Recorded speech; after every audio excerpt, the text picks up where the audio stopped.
The shofar has sounded. Last week we celebrated Rosh Hashanah and reveled in the calls, Tekiyah, Shvarim, Teruah. According to the Talmud, the shofar is used very sparingly in Jewish life. A 3rd century sage, Rabbi Ada of Jaffa, asserted that there were only 3 times in the life of the community that the entirety of the shofar service should be sounded: on Rosh Hashanah, on Yom Kippur of the Jubilee year, that is the 50th year, in order to affirm the cancellation of all debts, and finally, in time of war. This has been a week during which the shofar calls continued well after the new year. The reverberations transformed into somber advocacy for war as the White House sought sanction for a military strike against the Syrian regime, citing the depraved use of chemical weapons against civilians on August 21st. The murder of more than 1,400 civilians, among them more than 400 children, with sarin gas, demanded response. The horrific images of disfigured children and adult civilians, victims of that attack, have been set against a backdrop of more than 100,000 deaths and the flight of 2 million Syrian refugees, more than half of them children. There is a 19th century German word used in chess and game theory. That word is Zugzwang. Zugzwang is translated as a compulsion to move and refers to a situation in which one player is put at a disadvantage because he has to make a move when he would prefer to pass. The player must make a move despite the fact that it will weaken his position and will force a concession upon him.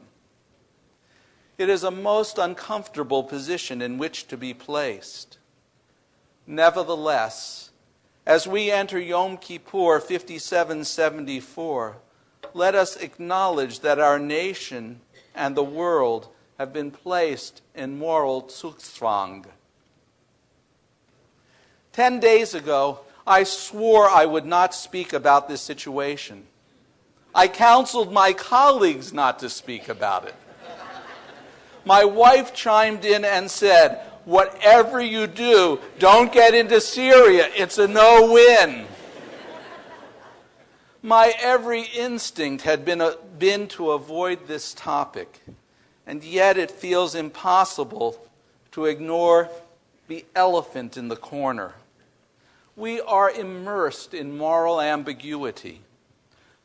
The dynamic changes that have unfolded before our eyes on a minute-to-minute basis demand constant processing and reprocessing of events, analysis of presumed intentions, recalibration of tactical maneuvers and strategic goals in order to try to sort the overlapping spheres of foreign and domestic statecraft and stagecraft and discover a moral calculus that might guide us. Examine your own reactions to the events of the last week. Are you relieved that we have stepped away from unilateral action against a vicious and inhumane regime? Did you read the actions of Russian Premier Vladimir Putin, including his op-ed in the New York Times, with hope or with cynicism? Do you believe that the proper posture for the United States in the face of immense inhumanity and international avoidance is to assert its power? Or do you agree that the only path to peace is an agonizingly slow diplomatic initiative? Should the United States behave as the world's policeman, or should we eschew that role and focus on our own considerable problems at home? There is no way that any thoughtful person can predict with certainty the unfolding of laws of intended and unintended consequences, of counter-reaction and judgment. No matter the real-time events, the coming days, weeks, and months will be fraught with an angst over potential cataclysmic consequences, regardless of the course of action that is undertaken. I have no credentials in foreign policy, international law, or national defense, and won't abuse this pulpit by entering into that territory. There are strong moral arguments on both sides of the question whether or not to support a strike on Syria. In the end, one more opinion simply adds to the cacophony created by pundits and pandering politicians preening on both sides of the U.S. aisle. I would, however, explore with you the insight that Jewish tradition offers on the morality of war, and then suggest a spiritual strategy consistent with our tradition and with the best of American values. Jewish tradition from Talmudic times forward reflects upon different categories of war. The great medieval philosopher Moses Maimonides codified these categories in his Mishnah Torah in a section called Hilchot Melachim Umilchemotehem, the laws of kings and their wars. Maimonides distinguishes two types of war. The first is called Milchemet Mitzvah, an obligatory war, and the second is identified as Milchemet HaReshut, a discretionary war. Put into a modern context, an obligatory or commanded war is a defensive war waged against an enemy that has attacked or is preparing to attack, and thereby threatens the peace and sovereignty of the nation. The king does not require approval from a legislative or judicial body in order to initiate such a war.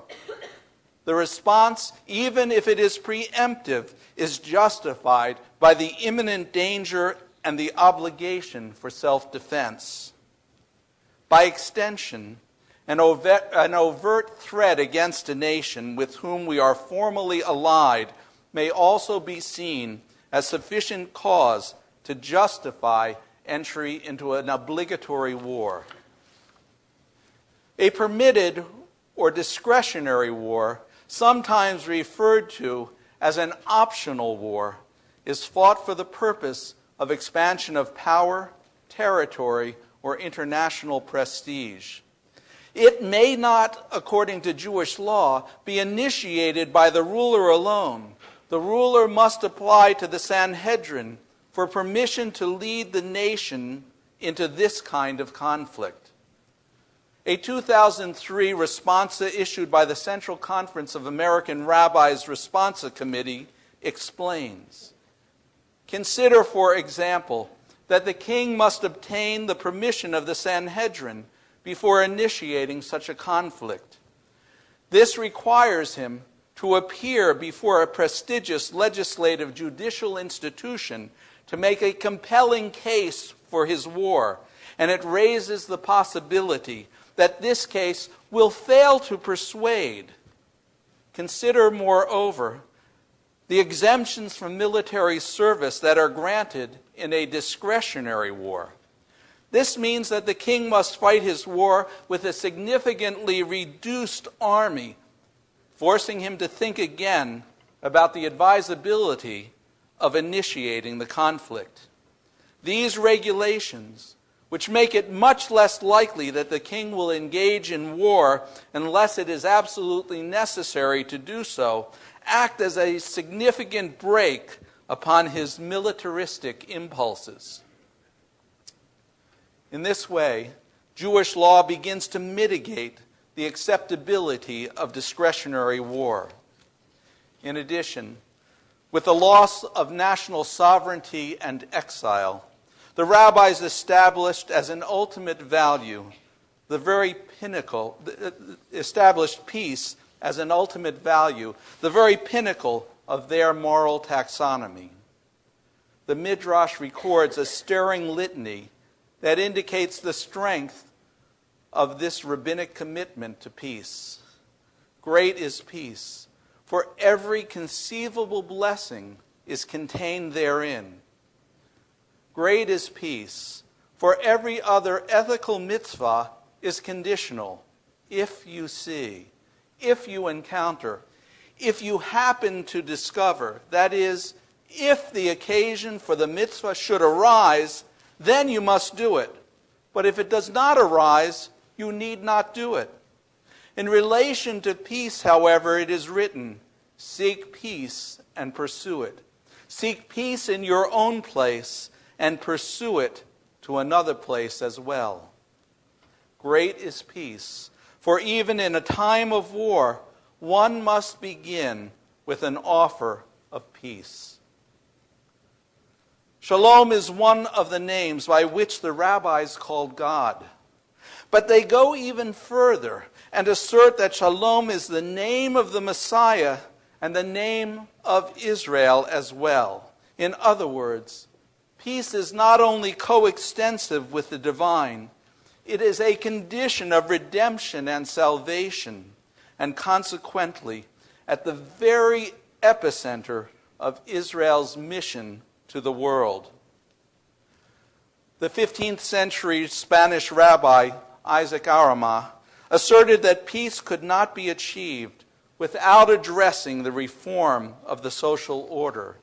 He wrote, if the social order and law are corrupt, rancor and deception will necessarily follow. Such strife inevitably spreads to become major wars that destroy civilization. He interprets the biblical injunction to seek peace and pursue it. One may not say it is sufficient to attempt to arbitrate between the antagonists and to reconcile them if they should happen to come before me. This is true even more in the case of wars between peoples and governments. For the greater they are, the greater the misdeeds and sufferings. Even if one determines to resolve a conflict by war, he is first obligated to seek peace and pursue it. Set against the preponderant weight of Jewish thought, supporting the ideal of peace, is this Talmudic dictum. The Mishnah asserts that there are two situations in which one is compelled to kill another, and they are when there is no other way to prevent a person from committing murder or rape against an innocent victim.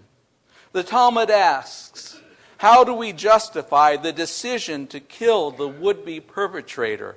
And answers with the obligation established in the Holiness Code, which we shall read later this afternoon.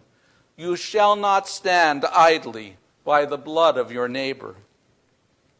As Jews, have we not condemned the silence of the world in the early stages of the Nazi genocide, decrying international inaction with the words, never again? How do we reconcile the tension between these two moral values? Is this not the dilemma by which we are now confronted?